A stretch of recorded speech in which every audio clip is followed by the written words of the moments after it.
Well, so in Maryland, here in the Washington-Baltimore corridor, we're just really still heading up that curve.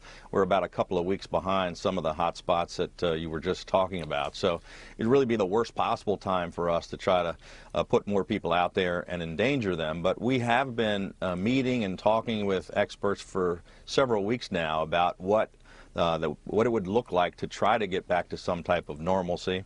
I've also, I'm leading the National Governors Association. We have a call this afternoon with the president, the vice president, their team to talk about what kinds of recommendations the federal government's going to make. And we've been meeting with all of the nation's governors.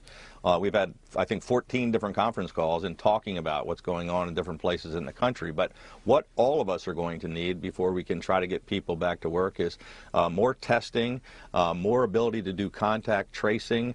We're going to have to make sure that we have the hospital capabilities and all the PPEs, and really those are the kind of four building blocks.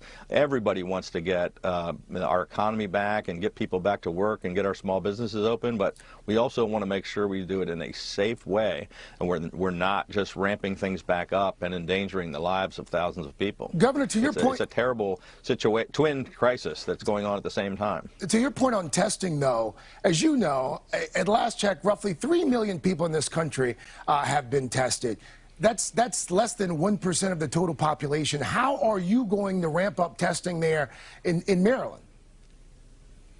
Right. So in the past 3 weeks, we've increased testing by 5,000% in Maryland. It's not where it needs to be. Our goal is to be doing 10,000 tests per day, and we believe we're going to get there in the next several weeks.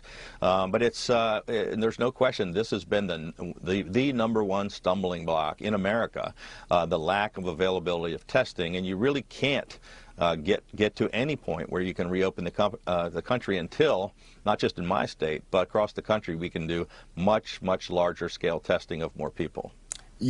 Governor, you pointed out you're the head of the Governors Association. You're a Republican governor. There seems to be a bit of a tension between the administration and some governors over how to get this country reopened, how to get folks back to work. On this call that you're going to have this afternoon with the president and vice president, what are you going to say to the president and vice president about precisely how we should be doing that, and maybe just as importantly, how we shouldn't be doing it?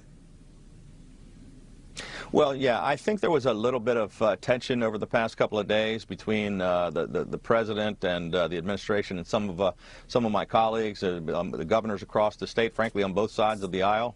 But the president, I believe, walked back many of his earlier comments from, he was saying that he had the ultimate authority and that he was going to tell the governors what to do. Later that same day, he said that they were going to make recommendations and guidelines at the federal level, and that governors were going to make their own decisions in their own states in their own time frames based on the decisions on the ground that they saw fit to make. And I think that's actually the correct way to go about it.